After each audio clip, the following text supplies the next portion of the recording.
जोहार दोस्तों, आप सभी को आपका अपना चैनल नाग पूर्णिमा फाउंडेशन में स्वागत है। आज के इस लेक्चर में हम लोग चर्चा करेंगे पंचायती राज। पंचायती राज उन तमाम एग्जामों में पूछे जाते हैं जो वनडे एग्जाम होता है। साथ ही साथ ये जो टॉपिक है यूपीएससी या उसके अलावा अदर पीसीएस, चाहे जेपीएससी हो, बीपीएससी हो या राजस्थान पीसीएस हो या कोई भी पीसीएस हो, जहाँ पे ये एक महत्वपूर्ण टॉपिक के रूप में जाना जाता है और अमूमन हर एक एग्जाम में एक क्वेश्चन यहाँ से देखने को मिलता है। तो आज हम लोग चर्चा करेंगे कौन सा, पंचायती राज। तो पंचायती राज का जो टॉपिक है, इसको समझने से पहले इसका थोड़ा बेसिक चीज पर हम लोग चर्चा करेंगे, उसके बाद हम लोग टॉपिक में आ जाएंगे।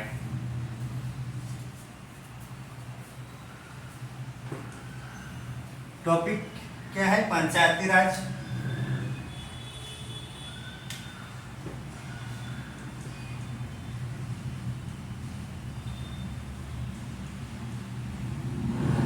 पंचायती राज, तो जो पंचायती राज है, एक्चुअली पंचायती राज क्या है? पंचायती राज का अर्थ होता है कि स्थानीय स्वशासन, मतलब वैसे शासन जहाँ की नियम कानून या क्या जरूरत है उस क्षेत्र में, किस क्षेत्र में क्या डेवलपमेंट करने की आवश्यकताएं हैं, वो ग्रामीण स्तर पर होगा, स्थानीय स्तर पर। उसी को हम लोग स्थानीय स्वशासन भी कहते हैं और पंचायती राज भी कहते हैं। तो जाहिर सी बात है, अगर कोई सांसद एमएलए है या एमपी है तो वो उस क्षेत्र में रहेगा। जैसे कि अगर कोई झारखंड से तो रांची में रहेगा अपना आवास में, वहां से वो कैसे देख पाएगी गांव घर में, गली मोहल्ले में क्या जरूरत है। तो इसीलिए, या फिर जो एमपी है वो दिल्ली में, वो कैसे देख पाएगा। तो इसीलिए जो ग्रामीण स्तर पर क्या विकास की आवश्यकताएं हैं, वो ग्रामीण के लोगों का ही वो निर्णय होगा। वही लोग बताएंगे क्या प्रॉब्लम है, उसका फिर मैनेजमेंट कैसे करेंगे, वही लोग अपने से करेंगे। तो ये जो ग्रामीण स्तर पर जो संरचनाएं बनती है, इसी को हम लोग पंचायती राज या स्थानीय स्वशासन कहेंगे। स्थानीय स्वशासन की जनक, आधुनिक स्थानीय स्वशासन की जनक हम लोग को लॉर्ड रिपन को माना जाता है। किसको? लॉर्ड रिपन को आधुनिक स्थानीय स्वशासन का जनक माना जाता है। तो एक प्रश्न यहाँ से पूछा जाता है कि आधुनिक स्वशासन का जनक किसे कहते हैं, तो लॉर्ड रिपन। पंचायती राज के बारे में संविधान में भी, जब संविधान सभाएं चल रही थी उस टाइम में भी इस पर बहस हुए। इसमें महात्मा गांधी और बाकी कांग्रेसी नेता इनको लाने के, मतलब फंडामेंटल राइट्स में रखने का प्रावधान कर रहे थे, लेकिन भीमराव अंबेडकर ये सब इनके विरोध कर रहे थे। तो अगर बोला जाए कि कौन विरोध कर रहे थे विधानसभा में, संविधान सभा में, तो कौन होगा? भीमराव अंबेडकर। तो ये क्या कहानी क्या था कि जो भीमराव अंबेडकर का मानना था, अगर ये ग्रामीण अवस्था में आ जाएगा तो फिर से ग्रामीण और सामंतवादी जैसी संरचना देखने को मिलेगी। तो इसलिए उन्होंने विरोध किए थे भीमराव अंबेडकर। हालांकि इसको हम लोग फंडामेंटल राइट में तो नहीं रखे हैं, लेकिन डीपीएसपी में इसको जरूर रखे हैं, राज्य के नीति निर्देशक तत्व में। तो जो पंचायती राज है, ये हम लोग का सातवीं अनुसूची के तहत हम लोग का राज्य सूची का विषय है। तो कभी कभी पूछा जाता है कि जो पंचायती राज है ये कौन सी सूची में आता है, तो ये कौन सा आएगा?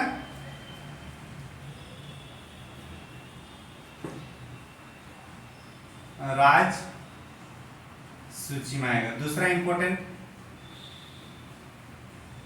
इसको संविधान में लाने से पहले इसमें विकास क्रम था, उसमें अलग अलग समितियों ने अलग अलग रिपोर्ट दिए हैं। उस रिपोर्ट में कम से कम जो समिति है उसका नाम हम लोग को याद रखना जरूरी है वनडे एग्जाम के लिए। तो अगर इसके विकास में देखा जाए तो सबसे पहले हम लोग को नाम आता है बलवंत राय मेहता समिति। कौन सी? बलवंत राय मेहता समिति।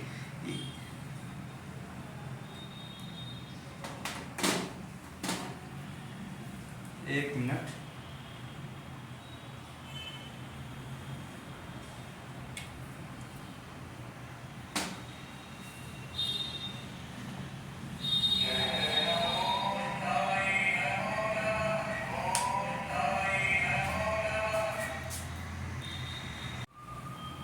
जो पंचायती राज व्यवस्था हुआ इसमें विभिन्न टाइम पे भिन्न भिन्न समितियां बनी हैं। उस समिति को एक बार देखते हैं जो इम्पोर्टेंट है। तो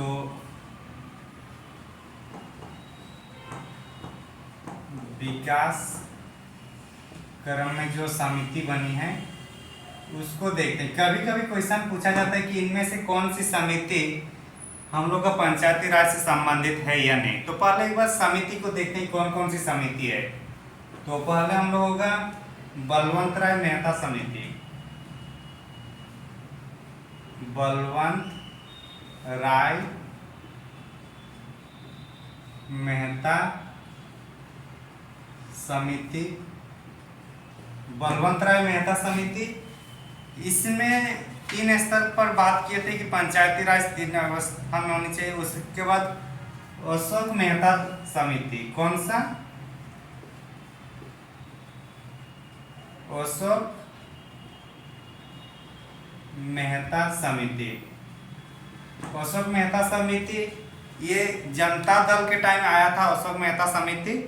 उसके बाद अगर देखा जाए तो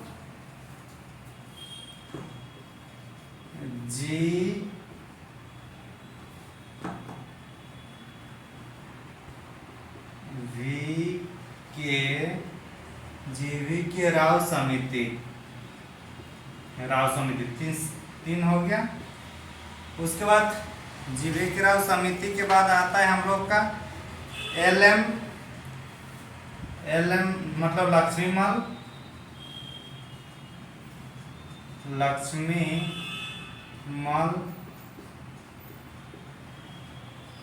सिंघवी समिति। इसको LM सिंघवी समिति के नाम से भी जाना जाता है शॉर्ट फॉर्म। उसके बाद थुंगन समिति। कौन सा आता है उसके बाद? थुंगन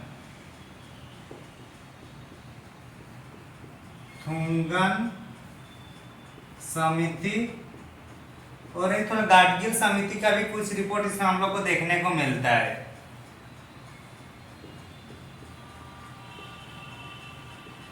गाडगिल समिति का तो मेनली जो क्वेश्चन पूछा जाता है वो 3 समिति से ही पूछा जाता है। यहाँ 4 समिति से बलवंत राय मेहता समिति, अशोक मेहता समिति, जी वी के राव समिति और लक्ष्मीमल सिंघवी समिति।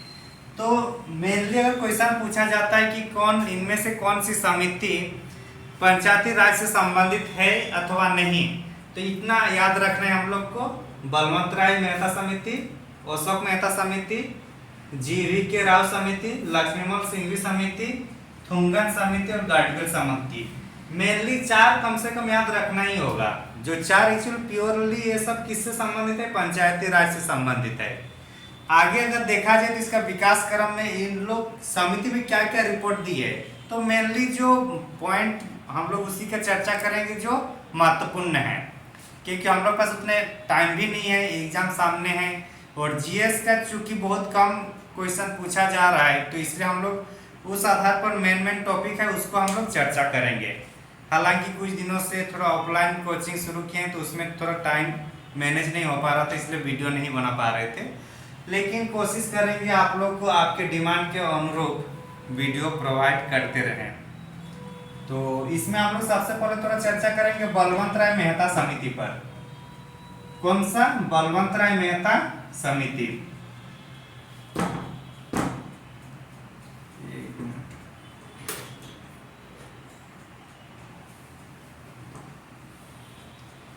तो बलवंत राय मेहता समिति के सबसे महत्वपूर्ण पॉइंट ये है कि इसने पंचायत राज को 3 स्तर पर डिवाइड करने की बात करते हैं। जैसे कौन कौन सा? ग्राम स्तर पर, पंचायत और जिला स्तर पर। तो इन्होंने 3 स्तरीय बात किया है। कितना? 3 स्तरीय होना चाहिए, ठीक। ग्रामीण, गांव मतलब ग्राम, फिर पंचायत और फिर जिला स्तर पर। बलवंत राय मेहता समिति के अनुरूप ही जो हम लोग का 73वें संविधान संशोधन होता है उसमें 3 स्तरीय पंचायती शासन व्यवस्था को हम लोग रखे हैं। पंचायत मतलब ब्लॉक स्तर पर पंचायत समिति वाला हो जाएगा। इसमें कहा कि जो जिला परिषद का अध्यक्ष है वो जिलाधिकारी को ही होना चाहिए, इसमें ये पॉइंट दिया। इसमें से सबसे अगर देखा जाए तो बलवंत राय मेहता समिति के सिफारिश के आधार पर ही भारत में पहली बार जो पंचायती राज व्यवस्था को लागू किया गया था वो हम लोग को राजस्थान में किया गया है। कहाँ पे? राजस्थान में। राजस्थान देश का पहला राज्य है जहां पर पंचायती राज की स्थापना हुई है। कहाँ पे? राजस्थान पर। देश का पहला राज्य, देश का पहला राज्य जहां पे पंचायती राज को हम लोग लागू किए गए। अगर इसकी बात किया जाए कब किया गया है तो उसको भी ध्यान देने वाली बात होगी, क्योंकि पहला है, जो भी पहला है जो सर्वाधिक है उसको याद रखना होगा। तो इसमें 2 अक्टूबर 1959, 2 अक्टूबर 1959।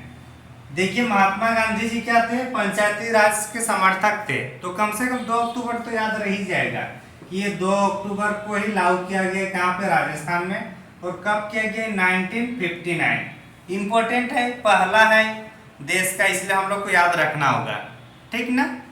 आगे चलते फिर। उसके बाद सेकंड नंबर में जो आता है, फर्स्ट हो गया, सेकंड नंबर में जो लागू करते हैं आंध्र प्रदेश लागू करता है। कौन सा? आंध्र प्रदेश। इसके बाद कौन है? आंध्र प्रदेश। तो इतना हम लोग देख लीजिए कि जो देश में प्रथम जो पंचायती राज बनता है बलवंत राय मेहता समिति के अनुशंसा पर बनता है, मतलब इसमें जो रिपोर्ट है उसके आधार पर। कहाँ पे? राजस्थान में पहला पंचायती राज बन रहा है कब? 2 अक्टूबर 1959 को। दूसरा जो राज्य है हो रहा है कौन सा है? आंध्र प्रदेश। अगर इस टाइम अगर प्रधानमंत्री की बात किया जाए तो कौन होगा? तो जाहिर सी बात है जब 1959 तक चल रहा है तो इस टाइम हम लोग का जवाहरलाल नेहरू होंगे। कौन होंगे? जवाहरलाल नेहरू। प्रधानमंत्री कौन होंगे? जवाहरलाल नेहरू। कब? जब पंचायती राज पहली बार जब राजस्थान में स्टेबलाइज किया गया तब। और एक्चुअली जो इसको उद्घाटन किया गया था वो भी चाचा जी मतलब नेहरू, प्रधानमंत्री नेहरू के द्वारा ही किया गया था। तो इसके बाद अगर हम लोग देखें तो अशोक मेहता समिति आता है। फिर इसमें जैसे कि 3 भागों में डिवाइड किया गया है। कौन कौन सा? ग्राम स्तर पर, ब्लॉक स्तर पर और जिला स्तर पर। जैसे हम लोग अशोक मेहता समिति की ओर आएंगे तो अशोक मेहता समिति ने इसको 2 भाग में डिवाइड किया, एक जिला परिषद पर और एक निचले स्तर पर होगा, जो 15,000 से 20,000 ग्रामीण जनसंख्या के बदौलत जो बनेगा उसके तहत बनता है। तो इन्होंने 2 भागों में डिवाइड, मतलब 2 स्तर पर किया। कौन? अशोक मेहता समिति। तो अशोक मेहता समिति कितने स्तर पर? 2 स्तरीय माना। कितने स्तर पर मान रहा है? 2 स्तरीय मान रहा है। कौन कौन सा? एक जिला परिषद होगा और दूसरा, अच्छा ये कौन से पार्टी के तहत लाया गया? ये हम लोग का होगा जनता पार्टी। जनता पार्टी ने इसको, इस समिति का गठन किया था। कौन सा पार्टी? जनता पार्टी ने। 2 स्तरीय होगा, जनता पार्टी ने इसको निर्माण किया था। इसमें जो 2 स्तरीय होगा, एक जिला परिषद और एक मंडल पंचायत। 2 स्तर में कौन कौन सा होगा?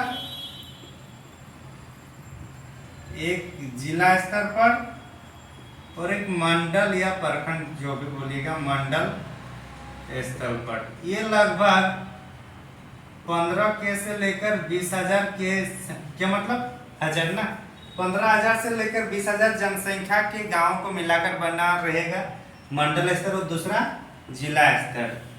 इसने पहली बार बोला कि जो पंचायती राज होगा संवैधानिक संस्थाएं होनी चाहिए। कौन से? संवैधानिक संस्थाएं। पहली बार किसी समिति ने बोला है कि ये संवैधानिक संस्था के रूप में विकास करना होगा। कौन बोला? अशोक मेहता समिति। इसमें बोला कि पंचायती राज में राजनीतिक दलों को भी शामिल करना है, तो राजनीतिक दलों को शामिल करना भी इससे संबंधित है। राजनीतिक दल भी इसमें शामिल हो सकते हैं। ये किसमें कहा है? अशोक मेहता समिति। कब बनाई? जनता पार्टी के टाइम। अगर टाइम पीरियड देखा जाए तो 1977 में अशोक मेहता समिति का निर्माण मतलब बैठाया गया था समिति। इसमें पहली बार कहा है कि अगर किसी तरीके से पंचायती राज बीच में मतलब 5 साल पूरा होने से पहले अगर विघटन हो जाता है तो मैक्सिमम 6 महीना तक ही टाला जा सकता है। 6 महीने के अंदर दोबारा चुनाव होना जरूरी है। तो इसमें पहली बार इसने बोला है कि 6 माह तक ही टाला जा सकता है। उसके अंतर्गत आपको शासन व्यवस्था फिर से चालू करना है, पंचायती राज व्यवस्था। हालांकि इसको जैसे रिपोर्ट दे रहे थे तो रिपोर्ट बनने के टाइम में जनता पार्टी अपना बहुमत खो जाता है और ये जो सेंट्रल स्तर पर जो था अपना सरकार गिर जाता है। इसलिए राष्ट्रीय स्तर पर कुछ ज्यादा बदलाव हुआ नहीं।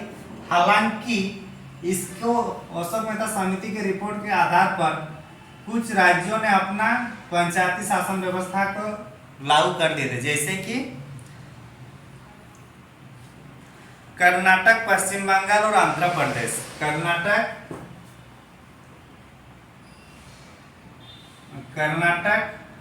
आंध्र प्रदेश और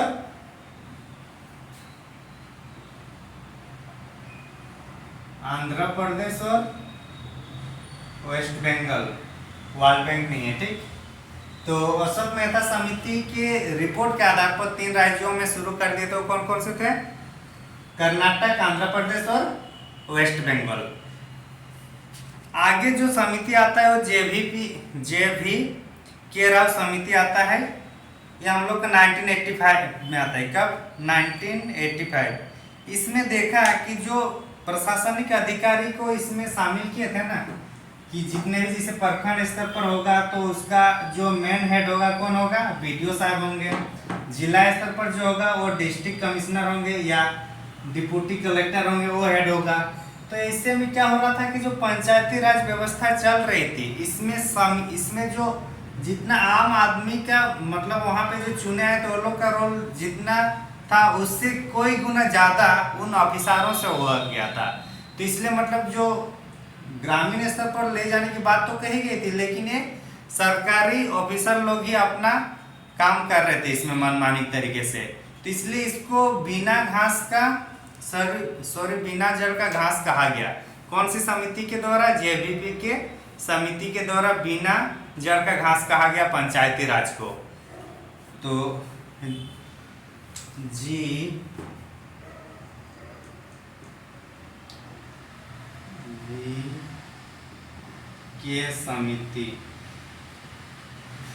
जीवी की समिति के द्वारा पंचायती राज को क्या कहा गया? बिना जड़ का घास। क्यों कहा गया? क्योंकि जो पंचायती राज व्यवस्था को जिस उद्देश्य से हम लोग लाए गए थे या लाने का प्रयास किया जा रहा था वो क्या हो रहा था? सफल नहीं हो पा रहा था। ऑफिसर लोग ही इस पर अपना काम धाम अपना मनमाने तरीके से कर रहे थे। तो इसलिए इसको कहा गया बिना जड़ का घास। इसने मतलब कहा पंचायती राज के बारे में। कौन सी समिति ने? जीवी के राव समिति में। ये जो समिति बैठी थी 1985 में बैठी थी। कब? 1985 में। बाकी अशोक मेहता समिति को छोड़कर बाकी जितनी भी समिति हैं सबने त्रिस्तरीय को ही माना है। तो इसमें भी कौन सा स्तर को मानेगा? त्रिस्तरीय ही मानेंगे ये लोग भी। फिर इसने संवैधानिक प्रावधान होने की बात करते हैं, राजनीतिक को भी शामिल करने की बात करते हैं। तो ये सब इसमें ध्यान देने वाली बात है। इसने एक नया पोस्ट जारी करने की बात करता है, DDC, district development commissioner. District development commissioner की जो मतलब बात रखी गई थी वो हम लोग को JGV के समिति के द्वारा ली गई थी कि मतलब एक DDC भी होना चाहिए जिला के विकास के लिए, एक पदाधिकारी। तो ये हम लोग देख लिए।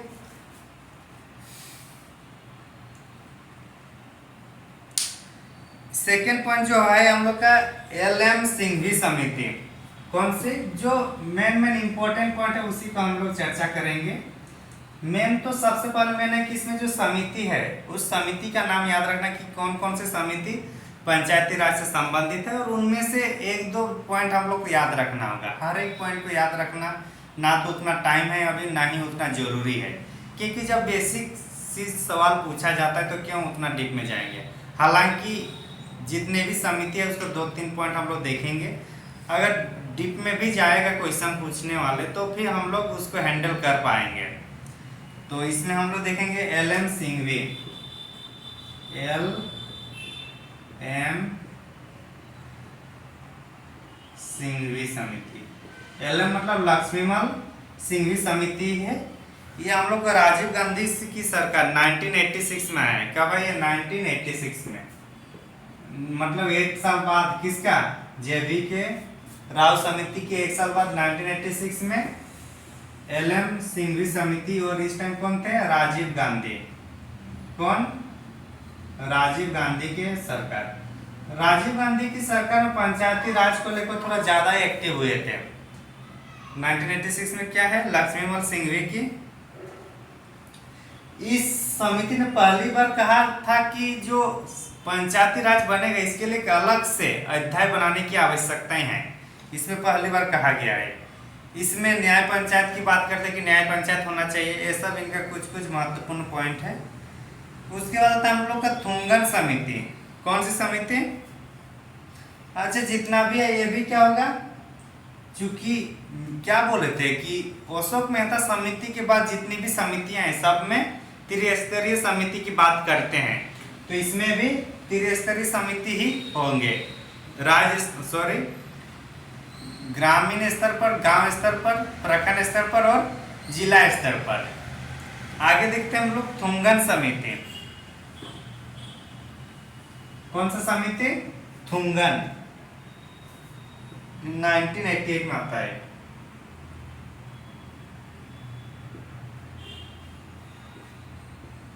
थुंगन समिति 1988 में आता है। थुंगन समिति 1988 में आता है। इसने भी बोला कि संवैधानिक दर्जा दिया जाना चाहिए, त्रिस्तरीय होना चाहिए जो बाकियों में भी होता है।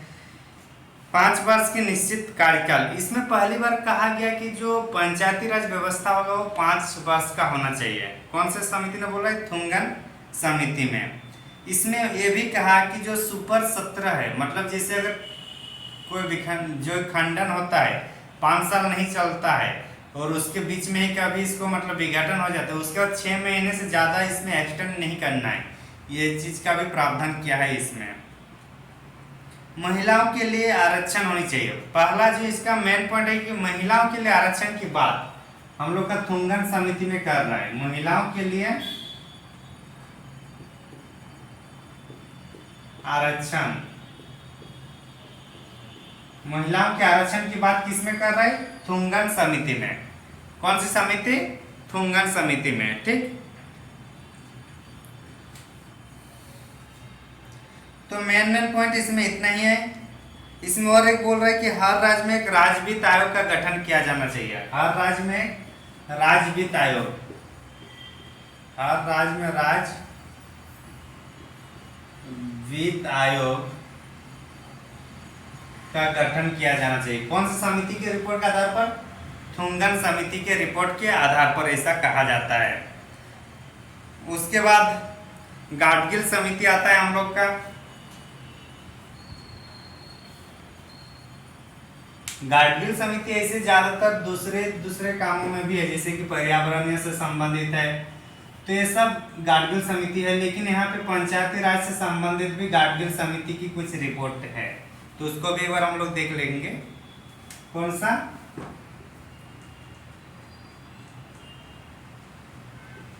गाडगिल समिति। गाडगिल समिति जो है, इसके तहत पहली बार बोल रहा है कि राज्य निर्वाचन आयोग, राज्य चुनाव आयोग की स्थापना हो। राज्य चुनाव आयोग की गठन की बात करता ही है, राज्य चुनाव आयोग, राज्य चुनाव आयोग की बात करते हैं गाडगिल समिति के द्वारा। ये हम लोग का कांग्रेस पार्टी जब थे उसी टाइम का 1988 का ही है, ये भी 1988 का। तो अगर सबसे ज्यादा समिति का निर्माण अगर देखा जाए पंचायती राज से संबंधित, तो राजीव गांधी के कार्यकाल में ही देखने को मिलता है। मतलब उन्होंने बहुत प्रयास किए कि किसी भी तरीके से पंचायती राज को एक बार हम लोग को धरातल पे लाना ही होगा। उसी क्रम में उन्होंने 3 से 4 समिति का गठन किया है। तो हालांकि वो सफल नहीं हो पाता है। जो संविधान संशोधन होता है तब उस टाइम हम लोग का जो नरसिम्हा राव सरकार था उसके टाइम में संविधान संशोधन होकर इसको संवैधानिक दर्जा मिलता है। किसको? पंचायती राज को। तो नेक्स्ट जो हम लोग हेडिंग लिखेंगे वो नरसिम्हा राव की सरकार डायरेक्ट, जहां पे मतलब ये संवैधानिक रूप से जो आया है। कौन सा सरकार है ये? नरसिम्हा राव।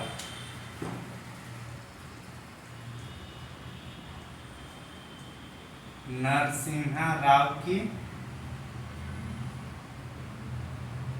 सरकार, नरसिम्हा राव की सरकार।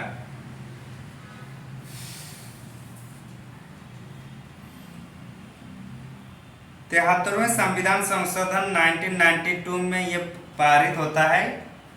73वें संविधान संशोधन कॉन्स्टिट्यूशनल अमेंडमेंट एक्ट 1992 में ये पारित होता है। पारित कब होता है? 1992, मतलब 73rd जो कॉन्स्टिट्यूशनल अमेंडमेंट एक्ट है वो 1992 में पारित होता है। हालांकि लागू जो होता है वो 1993 में लागू होता है और 24 अप्रैल से प्रभाव होता है। कब? 24 अप्रैल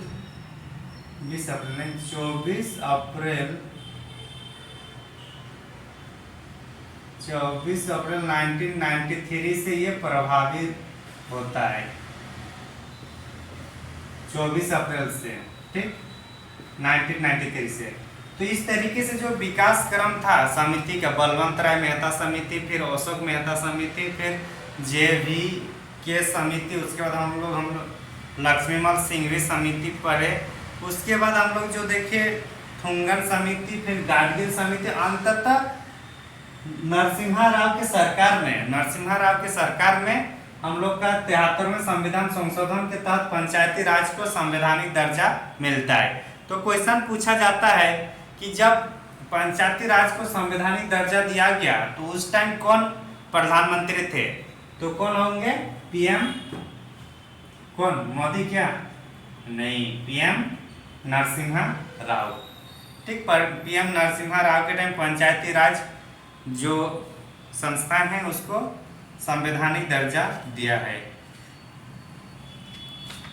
आज की इस वीडियो में हम लोग इतना ही देखेंगे। नेक्स्ट पार्ट जो आएगा उसमें हम लोग 73वें संविधान संशोधन के बारे में चर्चा करेंगे। उसमें क्या क्या प्रावधान है, कौन कौन से अनिवार्यता आरक्षण है और कौन कौन से वैकल्पिक आरक्षण है, उस पर चर्चा करेंगे। साथ ही हम लोग ये चर्चा करेंगे कि उसमें पंचायती चुनाव को चुनाव कराने के लिए जो संस्थाएं हैं वो कौन है। तो मतलब राज्य निर्वाचन आयोग की बात करेंगे, राज्य वित्त आयोग की बात करेंगे। तो वो नेक्स्ट वीडियो में हम लोग चर्चा करेंगे। आज का ये वीडियो कैसा लगा जरूर कमेंट करके बताइएगा और अपने फ्रेंड लोगों को भी शेयर कीजिएगा। और हाँ, अगर आप नए हैं तो हमारे चैनल को जरूर सब्सक्राइब कीजिएगा। Thank you for watching. धन्यवाद।